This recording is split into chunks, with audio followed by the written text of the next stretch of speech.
بسم اللہ الرحمن الرحیم۔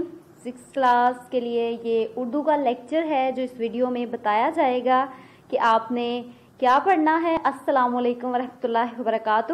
آج کے لیکچر میں ہم پڑھیں گے اردو گرامر کے بارے میں کہ اردو میں ہم نے گرامر میں کیا کیا پڑھنا ہے، لیکن آج ہم پڑھیں گے کلمے کی اور کلمہ اور اس کی اقسام کے بارے میں تفصیل سے آگاہ کیا جائے گا آپ کو۔ کلمہ کیا ہے؟ کلمہ جو ہے وہ بامعنی الفاظ کا مجموعہ ہے۔ کلمہ کی اقسام کتنی ہیں وہ اقسام آپ کو بتائی جائیں گی کہ کلمے کی کتنی اقسام ہیں۔ کلمے کی 3 اقسام ہیں: اسم، فعل اور حرف۔ اسم، فعل اور حرف یہ کسی بھی کلمے کو بنانے کے لیے تینوں چیزیں بے حد ضروری ہیں۔ اسم کسی نام کو، فعل کام کو اور حرف ان دونوں کو آپس میں ملانے کے لیے استعمال کیا جاتا ہے۔ سب سے پہلے ہم بات کریں گے اسم کے بارے میں۔ اسم کسی بھی نام کو ظاہر کرتا ہے، یعنی کہ کسی بھی چیز کا نام، کسی جگہ کا نام، کسی شہر کا نام۔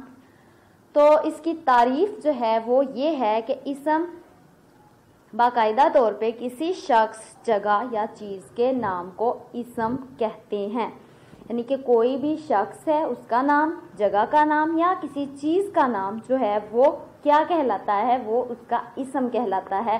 جیسے کہ ہم بات کریں کہ مسجد ہے، قلم ہے، کتاب ہے، علی ہے، لاہور ہے، اسکول ہے، دکان ہے، شہر ہے، گلی ہے، محلہ ہے۔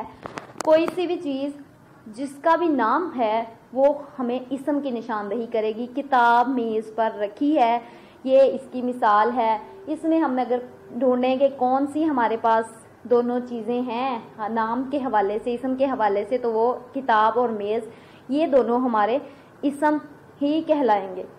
اس کے بعد دوسری اقسام فعل ہے۔ تو فعل میں ہم کام کو ظاہر کرے گا، فعل ہمارے کام کو ظاہر کرے گا، جیسے انگلش میں ہم کہتے ہیں کہ ایکشن کو ظاہر کرے گا کہ ہم نے کوئی بھی کام کیا ہو اس کو فعل کہتے ہیں۔ کہ اس کی تعریف ہے کہ ایسے الفاظ جن سے کسی کام کا کرنا ہونا ظاہر ہو فعل کہلاتا ہے۔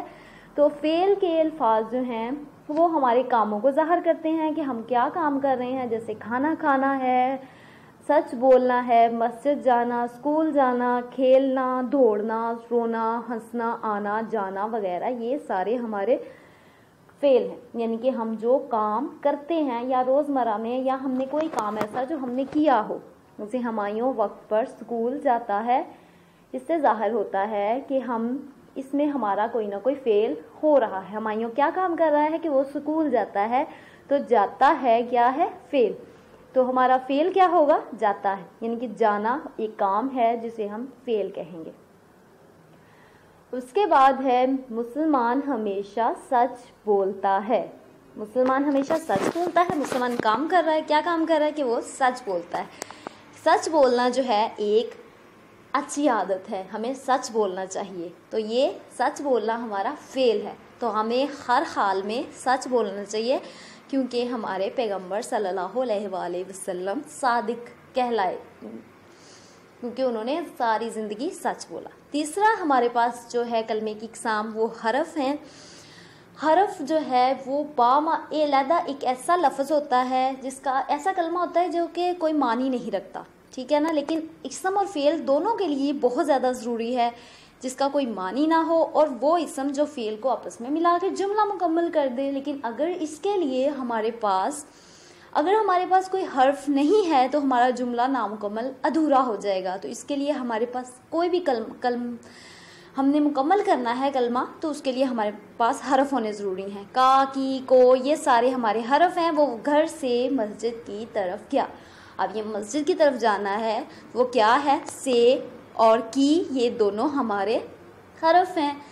اس کے علاوہ ہم ایک اور اگزامپل آپ کو دیتے ہیں کہ ہم کوئی بھی کام کر رہے ہیں، جیسے وہ اسکول سے بازار گیا، تو اس میں سے اور یہ ساری ہماری مثالیں جیسے کا، کی، کو، سے، تک وغیرہ، یہ ہماری مثالیں جو ہیں وہ حرف کی ہوں گی۔ ہم نے چڑیا گھر کی سیر کی، نے اور کی جو دونوں الفاظ ہمارے پاس موجود ہیں اس فقرے میں، جملے میں، تو وہ ہمارے حرف ہیں جو کہ ہمارے جملے کو پاورفل بنا رہے ہیں، جو ہمارے جملے میں جان ڈالتے ہیں، ہمارا جملہ مکمل کرتے ہیں، اسم اور فعل کا آپس میں تعلق ظاہر کرتے ہیں۔ تو پیارے بچوں، آج کے سبق میں ہم نے پڑھا کلمہ اور اس کی 3 اقسام، اسم، فعل اور حرف کے بارے میں جو کہ ہم نے پڑھا ہے۔ اس کی ایگزامپلز آپ لوگوں نے لکھنی ہیں کاپی پہ 3-3 4-4 کر کے کہ آپ نے کلمے کو پڑھا ہے، پھر آپ نے اس کی اقسام پڑھی ہیں، اسم کی، فعل کی، حرف کی، اس کی کون کون سی